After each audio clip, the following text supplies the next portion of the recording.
Hello, hello. Welcome to Fat Mascara. I'm Jess. Hi, everyone. I'm Jen. Welcome. Hope you guys are having a good morning week. and I'm caffeinated. Oh, you're finally caffeinated? Yeah. Okay. Hi. It takes me a little bit. Okay. Jen and I were just discussing this before the show started. It's been like a very wild week in beauty. There's a lot of conversation. I feel like I step away from my computer, my phone. I'm in like a work mindset. And then I find out that there's a whole side drama that I need to catch up with. Do you know what I mean? Oh, the last 2 weeks, I think it's been, every day I feel like has been a new conversation in beauty that somehow seeped over into main pop culture enough that friends who are not interested in the beauty space like me are talking about it. You know what I mean? Yeah, totally. And this just goes to what we always say, which is like, beauty's everywhere, people. Yeah, touches beauty everything. is definitely a part of the culture.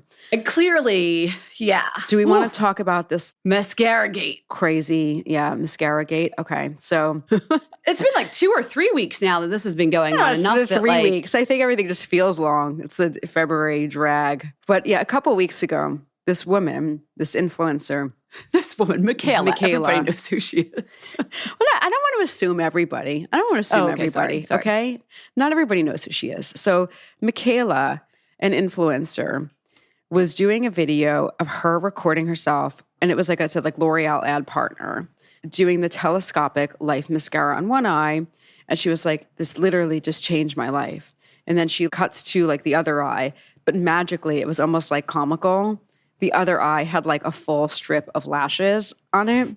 And I can't say, we cannot say for sure. We have not been able to independently confirm. Okay, it looked allegedly. Okay. And according to all of her followers who were looking carefully, it looked like there were some wispies in there. Okay, it looked like, okay. I don't want to hear from Michaela's lawyers, but I feel like she's got other problems right now. So she's got this like very full thing of lashes. And people came for her. And that's got to be hard. That's got to be hard. And what's got to be even harder is like Jeffree Star came out of his dressing room. He was like, I'll be back to reviewing products next week. These effing. This was his relaunch. This is his relaunching himself. Jeffree Star, if you remember, is the like influencer who had a lot of controversial things to say. He got himself like semi-canceled there for a while. And, but now someone else is in the hot seat, so he feels it's time to come. I know. That was his cue. Drama. He goes, these effing bees can't stop lying to their audiences, and it makes me sick, all caps. I mean, people, like, they came out hard. But I'm thinking, because, I've got a little encyclopedic knowledge of not necessarily TikTok, Instagram controversies. That's not my space. I have like an encyclopedic knowledge of like beauty advertisements. So I'm like, that goes back like 30 years. Like, I don't doubt it. What are you referring to? I was like, aha, we've seen this before. The year was 2007, Jen. Go on. L'Oreal Paris got their hand smacked for an ad they did with Penelope Cruz. Okay. They did an ad. And Cruz was wearing false, or she was accused of wearing, or L'Oreal got their hands back for saying that Cruz was wearing false eyelashes in ads for the telescopic mascara. L'Oreal said the claim was up to 60% I forgot longer. It was the same franchise. It was the same company. Yes. Okay. Anyway, it's called the ASA, okay, the ASA, the Advertising Standards Authority. They said that they were misleading. The ASA ruled that the ads created... That's in UK, though, the ASA. Yes. In the US, it would be the FTC. So I was in England at that time, so that's why I was like... Oh, yes, of course. Of course. So the Advertising McCann Erickson, they said that it was misleading. So anyway, the ASA instructed L'Oreal to include a disclaimer in future ads featuring the models wearing false eyelashes and basically saying that they needed to come clean. Anyway, it's just like influencers were they came about because it was like, well, I'm going to give you the real, but now they're held to the same standards. And do you remember when everything, like the whole influencer movement started, there was a minute where like the FTC was like, you need to put #ad if you got like a purse or like a perfume for free. That's still the case. That is like for absolutely 1 week, everyone did it. I remember being at Cosmo and it was like, you've got to put #ad. Nivea sent you that body lotion. And for 1 week, all the editors did it. They never did it again because no one was enforcing it. Yes. And that was partially, for example, when Jess and I as magazine editors would get a free product to try, if we then posted on social about it, there was always an insert in the package that would be like, make sure you disclose that you were given this product for free. Yeah. Fine. I think it became standard and most influencers just let it be known that, by the way, I'm getting this for free. And if they didn't, whatever, Jess and I have always been clear about that. But then this is where it gets crazy. The influencers weren't getting paid by the brands. And clearly at magazines, we were not getting paid to talk about products. Yeah. But now, the minute everybody moves to a new form of influencing, whether it's from a print magazine to Instagram to TikTok, that's where the money goes, right? That's where the marketing dollar goes. The relationship now is so transactional. It's even more transactional than when we were at magazines. Here is $200,000. Go make me 20-second ad for my mascara. That's the brand to the influencer. So this is straight up advertising. And I think the bigger conversation is people are like, oh, I thought the influencers were there because they were going to give us the real deal that we could trust. And now it feels like we can't trust them. Well, the girl, Michaela, she said it was a paid partnership with L'Oreal where she may have messed up, was where she did the thing. Like she needed to do the L'Oreal thing. She disclosed, of course, that, and we know that it was branded content, aka a paid partnership, yes. Yeah, but where she may have messed up was if she had added the falsies, which we don't know if she did, but it looked like she may have.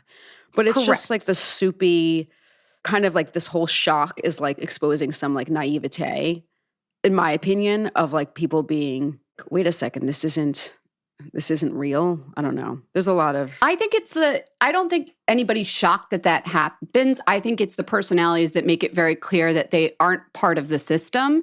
And when they rise up, when they began to have their rise and have more influence, they weren't. That's why they became famous, because they were outsiders and everybody loves that quality. But we've seen it happen again and again with different influencers. The minute they get big enough that the money starts rolling in, they start to lose a bit of their credibility. And I kind of don't blame them. They want to get paid. They're putting out all this free content. Yeah. Like I want them to get a check. But the minute you get a check, you're held to the same FTC standards for advertising guidelines. A, legally. Mm-hmm. B, your audience is going to hold you to the standards of truth and accountability that like made you famous in the first place. It's a weird area, and I just think it's funny because, I don't know, just for people like us who don't have $200,000 paychecks coming in every day, like it's just like, yeah, why would you risk your credibility? I wouldn't risk my credibility for that. I'd rather have an honest relationship with the people and the products I talk about. Well, it doesn't take that much. Like all they have to do is just say it. Be honest. Yeah. Or not use the falsies and just use the product as is. I'm sure Telescopic's a lovely mascara, even without falsies. It's a great mascara. I think if she could go back, she would do it differently. And I don't think she deserved. I mean, imagine how scary all of that. I mean, that's just the culture of social media these days. People love jumping on a hate Well, I don't agree with what happened to her. I mean, when I saw that, nobody wants scary. That. I also feel bad for her because she's like in her living room making a video. Clearly she has advisors and all that. But back when you and I were at magazines, there was like a huge corporation behind us. And if we had ever had a question, we could go to our legal team. And it's very different the way... Fact checking and editors and creative people and so copy editors. Anyway, we had to weigh in because I know that happened almost 3 weeks ago, but a lot of you were DMing us about what we thought. So that's been on our minds. Yep. What else is going on? There's other news clearly we need to talk about, right, Jess? Yeah. Shall we get to the headlines? Let's do it. Okay. All right, everyone, I'm going to kick it off with something from the business desk. Not exactly a happy story. Happy Dance. The clean CBD skincare line, co-founded with actress Kristen Bell and former Fat Mascara guest, has danced its last dance. It was so dramatic. It's the first story I had to That's sad. I had so much fun when she came on our podcast and interviewed her. I know, she was great. Remember, she was like, wasn't she like doing the interview from like her attic or something? I think she was like laying on her belly with like her laptop. Like she just seemed so normal. And she was like in a fort or something. It was in the pandemic. Yeah. Oh. Anyway, it's shut down as of a couple days ago. It was in business for 2 years. They said that they were sorry to be the bearer of bad news. This is the last dance of Happy Dance products that you've come to love. They're being discontinued. Jen, thoughts? I do have thoughts because I've said this, especially with the skin and body care. I think in the last 3 years, the saturation of the number of new launches is just unsustainable. And I knew that some of these smaller and indie brands would be dropping out, not maybe because they're one and done, or maybe because like they don't have an audience anymore. And like, but we don't always hear about when they close, even if it's a brand like we really like. I was just thinking about Lila B. Remember Lila B, the indie makeup brand that folded, didn't make a lot of news. But the minute you have a celebrity attached to a brand, if it's folding, it's going to make news. Whereas if you were just like some clean, natural indie skincare brand that could go quietly into the night. So I feel like this is just the inevitable of that quick glut of new skincare that came throughout 2020 and 2021. I mean, it makes me sad because I thought Kristen Bell was awesome and like it was a cute premise, but that's the nature of the business, right? Like it can't all be forever. Yeah, and I think, I don't mean to be gloom and doom, but I think this year will definitely be a rough road for basically all businesses. And I am curious to see what else is going to happen with a lot of these smaller brands. In the meantime, if you are a fan of Happy Dance or want to check it out, the brand is offering 75% off everything on their website. And you can also find products at CVS, TJ Maxx, Marshalls, and Home Goods. Everything two of my must faves. Go. And TJ Maxx, yes. TJ Maxx and Marshalls love Home Goods and Ulta Beauty while supplies last. But yeah, that one was a bummer. Okay, here's an upper now. Are you ready to pump it up? Global beauty giant P&G has just filed a patent for something you and I have been waiting for a long time. A recyclable pump dispenser. Yes, Jess. Then I am ready to pump it up. Pump it up, okay? When you throw out your soap dispenser, your whatever, your body wash, whatever, and it has a pump, please remove the pump bit because it has a little like a metal curly Q coil thing that is not recyclable. So what they're going to be doing, so just so you know, it's going to be having the metal is recyclable and some of the plastics are recyclable. But it's the fact that they are combined together. The fact that they're together is no correct. good. No good. And you can't get the metal out, so there's no way to recycle those. Yes. So there's a need for a pump dispenser that comprises only recyclable plastics from the same material recycling class as defined by our friends at the Society of Plastics Industry. So it's going to have a plastic spring. This is much harder to do than you and I realize, but they're doing it, and I'm just super excited. And you know a little horrible fact that I learned the other day? Only 5% of plastics are really recycled. Yeah, that was when I saw this news that was the thing that I was thinking. And by the way, I knew how hard this was. I've heard executives talking about this for the last 10 years. This was like who's going to figure out how to make a recyclable pump? Great, I can throw it in the recycling bin. Depending on where you live, you still can't guarantee, even if those plastics are the same type of plastics and it is a recyclable type of plastic, that it will be able to be recycled. Show me the cardboard on cardboard pump, then we're talking. Actually, that's like physically impossible. Just like disintegrate like those horrible straws. It sounds really nasty. I know paper straws are good, but they make me so sad. Oh my God. Ugh. So like you're drinking, all of a sudden it's like a paper mache product in your mouth, like a little pinata that's disintegrating. Anyway, my God. Back to the lotion. Image. Well done, scientists. Well done. I know. They're very smart over at P&G. Very smart. Okay. So Jen, Anastasia from Anastasia Beverly Hills, the brow guru. Former friend of the pod. Well, still a friend of the pod, former guest. Yeah, former friend of the pod sounds so mean. Okay, yes. We're done with you, Anastasia. We're unfriended her. No.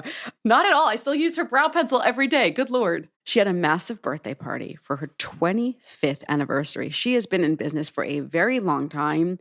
Huge party. Huge party. Wait, yeah, former friend of the pod because we weren't invited. Yeah, our invite got lost in the mail, but wow, what a fantastic party. Can I tell you the guest list at this party? Just some of them? Yes. Okay. She really knows how to throw one. Okay. She's a glamorous woman. I mean, she must do a really good job on those brows.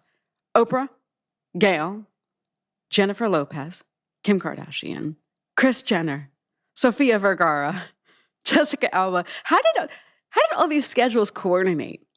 It's not the Oscars, but like it may as well have been. Ashley Tisdale of What's the line? I can never remember the line, but I like it. Frenchie. Okay. You need to remember it. You like it. I like it, but I can't remember the name. Sorry, Ashley. Cindy Crawford, Sharon Stone, Heidi Klum, Priyanka Chopra. What do you think the gift bag was like? I thought you're still listing people. I am. I've got a couple. I was thinking as you were listing, I'm going away soon with one of my best friends, and her daughter's 16. Yeah. I wonder of that list, like which name she would recognize. Like it might just be Oprah. Because, like, it's a very certain era of celebrity that you just named. It was, like, literally everybody that was on the covers of Us Weekly from, 2005 to 2015. I'm going to throw you a youngie. Okay. Lori Harvey. Okay. The list goes on. Jennifer Sullivan, Jessica just kidding, we weren't invited. That's an impressive this party. Is, like, I insane. think this just speaks to the whole thing we've been talking about. Beauty is, like, everywhere. Like, this is, like, the same as if there was, like, a tech company having a party. This is, like, the Davos. What's the Switzerland thing where all the richies get together? This is Beauty Davos. This is Beauty Davos. This is Beauty Davos. I mean, I'm absolutely blown away. I would love to be a fly on the wall. This is better than Andy Cohen's, like, baby shower. This is huge. Okay. Happy birthday on a stuff. Finally, I know. Maybe I can come to the 30th. This is sick. Okay. This is a beauty product that it's blown me away. The launch that must be discussed. Ismaya, an artist who you know, I am just all eyes on Ismaya. I've spoken about her Still quite a few friend times. Of the pod. Friend of the pod. Yes, exactly. She is launching a product early February. Has launched. It's already launched. I was wondering when you were going to talk about this. Yes. So she teased the launch the end of January. She put out an incredible, if you follow her, you know what I'm talking about. She had this really cool film, and it was like a rocket launching, sperm, like a mushroom. And I was like, yo, what's going on? It was like you very— knew what was coming. I said something's coming. Something big is coming. And then she put the drop date too. And I was stealing myself. Her lips collection. So if you know a little bit about Ismaya, if you listen to the pod, you know that she does her collections are not like, here's my eyes, lips, brows, complexion. They're very conceptual, and like some collections may have they would have different categories in them. The longest tease I've ever heard. Sorry. It's a penis. Damn. The lips collection is a penis. Thanks, Jen. Way to blow this up. They are way to steal your penises. Yeah, they are. And they are sculptural penises, and they are like a kind of a metallic, and they're like on a little stand. And I really leave it with you, the listener, to take a look and react the way you want to react. It's an art piece. It's not like a cosmetic, like in a cosmetic sense. It's really an art piece. And I'm like, and this is why beauty needs Ismaya. It reminds me of last week when we talked about Haute Couture Week and how I think that fashion, first of all, never gets credit for being art like it is art, and haute couture is art. Beauty certainly even gets less credit for being an art form sometimes, right? Mm-hmm. Until you do something like Doja Cat and you're like, okay, I can truly see that this is almost like performance art that I'm looking at, and yet it's in the beauty sphere. And I told you, the Doja Cat thing, I was like, not for me. But I know. Cool. Like, glad you did it. So yeah. I think she does not expect you to throw this in your purse and bring it out like it's no big deal. No, it is a big deal. It's an art piece that you like would stick on your vanity and it would be beautiful. It makes you think. It makes you talk about stuff. Probably makes you feel some feelings, good or bad. And isn't that what art does? Yeah, I don't think Ismaya saying, give this to your 16-year-old cousin for her birthday. And like, this is not like— No, it's provoking a reaction. It's provocative, and that's what art is meant to do. It's the same way of also like DS and Durga and that other fragrance people that made a performance exhibit where they made smells that might make you feel a certain way, but they were perfume, sure. So at the end of the day, yes. Is this a lip product? Yes. Was that a perfume? Yes. But it's way more than that. She's a makeup artist. Like, she's an artist first and she's a different— And I think it's cool because usually we talk about the face is the art. Like, cool, your face looks like a painting. She's taking the products that we always talk about and turning them into the art. Yeah. And that's like, which packaging to me always is. I mean, you and I are like packaging geeks. Like, that's what half of this business is like, what it's packaged in. And I like that she's just not like pretending that isn't the case. Honestly, who cares what the formula product's like? You know what I mean? I mean, yeah, well, she definitely. I'm sure it's lovely. Formula too. Yeah. I haven't tried it yet. I've just been too busy looking at the sculpture. So I think, yeah, and then, and then she'll move on to another collection, in a couple months after. But I think, yeah, she really just approaches things in a different way, and you can like it or not. She knows it's provocative. She knows it's polarizing. And lipsticks have been thought of as a phallic symbol for decades, even when they first came out. The way the twist up, the bullet head shape, like this, it's almost like it's a little wink to that thing that we've talked about all along. Like when lipstick first came about, the reason they wanted you to pull it out at the dinner party and swipe it on your lips. And it was sexy, like in the movies in the 1930s and 40s when they first had bullets of lipstick. Like we all knew what we were doing there when we swiped it on our lips and turned it up. Like it was meant to evoke that feeling in the people watching a person put lipstick on. And she's sort of being like, yeah, I'll evoke that feeling. So I don't know, Ismay, you tell us. So I'm curious to see what the response is. And I don't know. I haven't had as many conversations about a lipstick for that long in a very long time. So anyway, very exciting.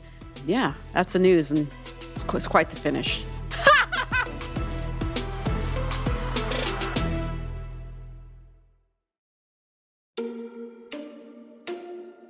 Okay, everybody, let's talk about multitasking, one of Jess and my favorite topics. If your beauty products could do more than one thing, well, meet Clinique's multivitamin of makeup. Because Clinique Even Better Clinical Serum Foundation, you've heard us talk about it before, is a once-a-day foundation. It's formulated with 3 serum technologies that visibly reduce dark spots, brighten, and hydrate skin. Once a day, every day, for even better looking bare skin. Right, Jess? Totally. This hydrating foundation formula provides 24-hour full coverage with a matte finish, and it's the kind of foundation that I use when I know that I need to wear foundation that lasts all day.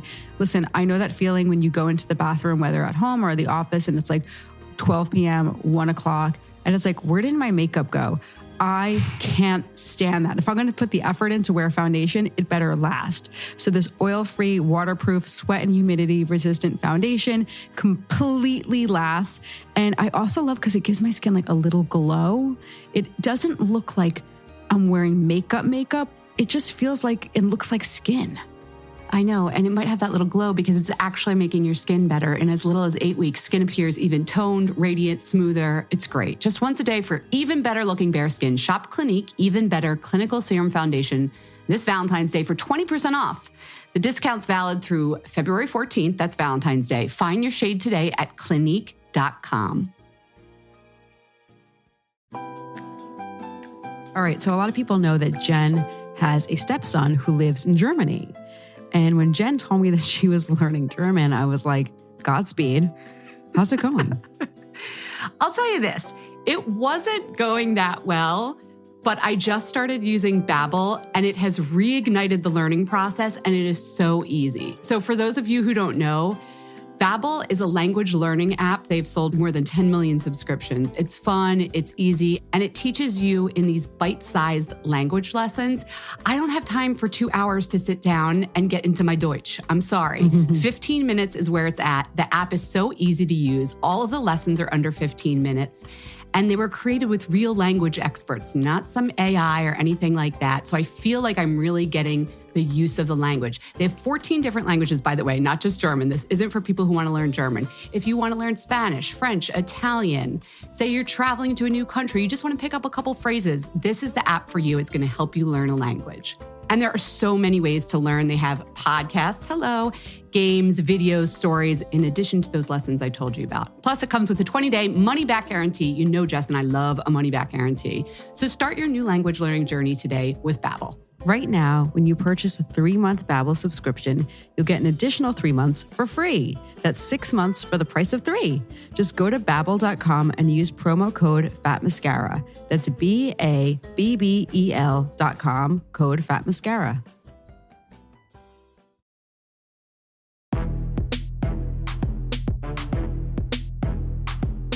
Hey everyone, it's time to raise a wand. And now, here's one from Megan from Chicago. Hi, Jess and Jen. Megan of Chicago here, longtime listener and a huge fan of the podcast. I know, Jen, that you were looking for hair favorites to keep hair hydrated in the winter. One of my favorites that I actually just reached for last night as I was itching my scalp and was reminded of your ask was the First Aid Beauty Anti-Dandruff Scalp Serum. So the active ingredient in this is 2% salicylic acid.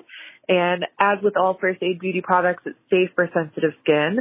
But I really, really love this. There's no artificial fragrance. It's in a kind of a serum-y sort of component. So it makes it easy to dispense along your hairline or along your scalp. And it really just helps with that itchy dryness that you get in the winter. So hope this can help anyone else who's suffering with a really dry scalp from that lack of hydration that you mentioned. It is really soothing, kind of mentholy, and just feels so, so great. Couldn't recommend it more. Thanks. Megan, thank you so much for rounding out the homework assignment, giving us the moisture, the anti-itch in our hair products, all that good stuff. If you guys want to raise a wand, we want to hear from you. Here's what I want to know about. I am bored with pretty much all of my lip products. Isame is excluded, obviously.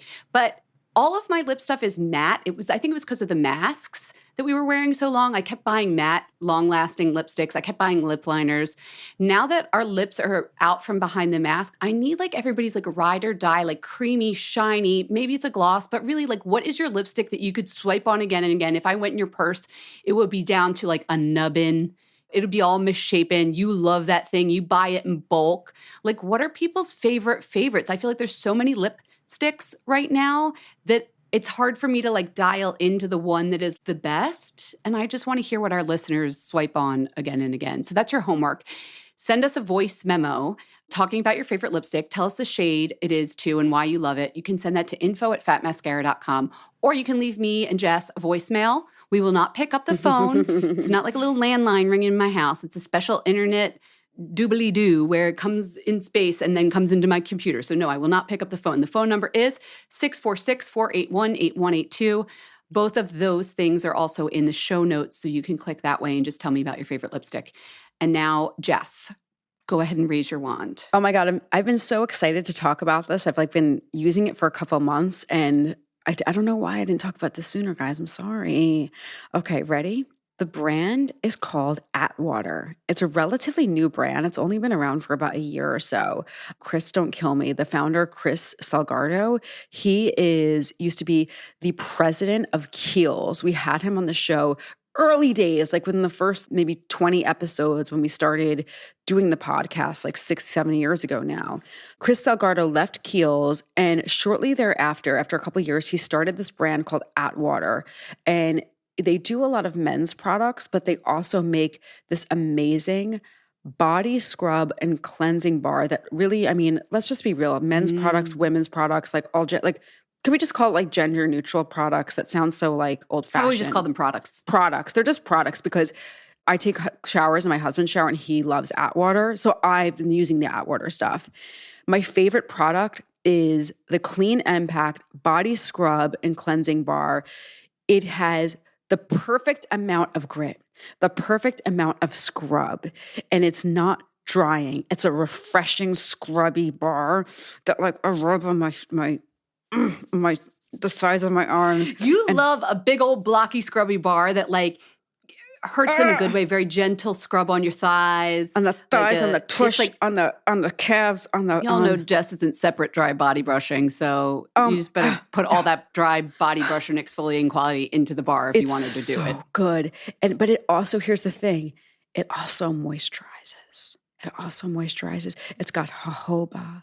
It's got minerals. Sloth and smooth. It does both. And it also deodorizes. I don't know how it does all these things at once, but it does. It doesn't have sulfates, so if that's important to you, it doesn't have those. And then can I tell you the best part? I know $17 is like a lot more expensive than, let's say, grocery store, but it's not crazy.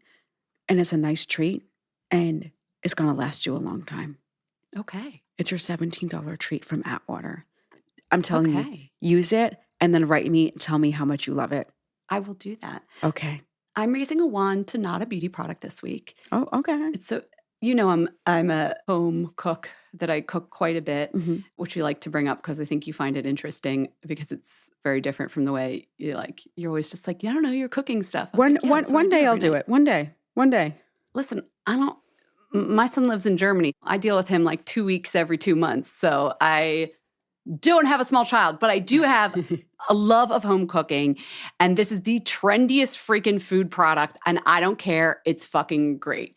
It is Grazia Drizzle Extra Virgin Olive Oil. I don't know why an olive oil brand didn't think of this before. First of all, most of the olive oil you buy, I think everybody knows this, is not really olive oil. It's pressed down from a bunch of other things, barely has that olive taste. It loses its antioxidants if it's in a clear glass jar. I could go on and on about olive oil, do some Googling. It's insane. But for a finishing olive oil that you don't cook with, it has a low smoke point olive oil, so you don't really like cook with olive oil because it can get that different taste when it gets really hot. Okay. It's more for finishing. So they did what all the little chefies in the restaurants have. You know how they have those like squeezy drizzle bottles of like sauces at the end to make it fancy? They freaking put their olive oil, which is a delicious Spanish olive oil, in this little drizzle bottle. I am telling you, the fact that it's in this little drizzle bottle, like with a squeezy bottle and a little squirt tube, makes me use it more sparingly when I'm finishing stuff and drizzling olive oil on top. Makes it super fun. And then the olive oil tastes good. And I don't know, people have been writing about it everywhere in this like food trend of all these shoppy shops. If you read the article about shoppy shops, you know what I'm talking about. I love that term. It's basically like artisanal grocery stores where like they sell like cute little tinned fish and olive oils and all that stuff. Sounds expensive. Some executive was like, oh yeah, you mean the shoppy shops? Because they look like your ye old farmer market friend corner shop that you'd have in the 1940s. But here it is in markup. It's modern day Brooklyn. So speaking of markup, this is like $18 for this bottle. Actually, that's not that bad for a bottle of olive oil. Good olive oil is expensive, and it's 17 ounces. I don't know. If you like to cook like me or you like olive oil and you want to drizzle it on your bread, I just put some on my English muffin. It tastes so good. It's not too peppery. You know how sometimes an olive oil is like so peppery the back of your throat's like, nah. Oh, I don't like that. This is more like grassy, herbaceous, green. It's delicious. Anyway, Grazia. Okay, I did not get paid by them, but maybe I should. Okay, I'm done. Everybody's sick of me. I'm too caffeinated. Why don't you close us out? All right. Get your Grazia. And your beauty sleep. And I'll meet you at the shoppy shop. Get your beauty sleep, everyone. Okay. Bye-bye. We hope you enjoyed the show. It's your reviews and feedback that help us make the podcast even better. Head over to iTunes to rate and review us, or email your thoughts to info@fatmascara.com. We also want to answer your beauty questions and hear what products you love. To share a Razor One product review or to ask a beauty question, email us at info@fatmascara. If you send it as a voice memo file, we can even share your voice on the podcast. You can also do that by leaving us a voice message. Our phone number in the United States is 646-481-8182. Thanks so much for listening.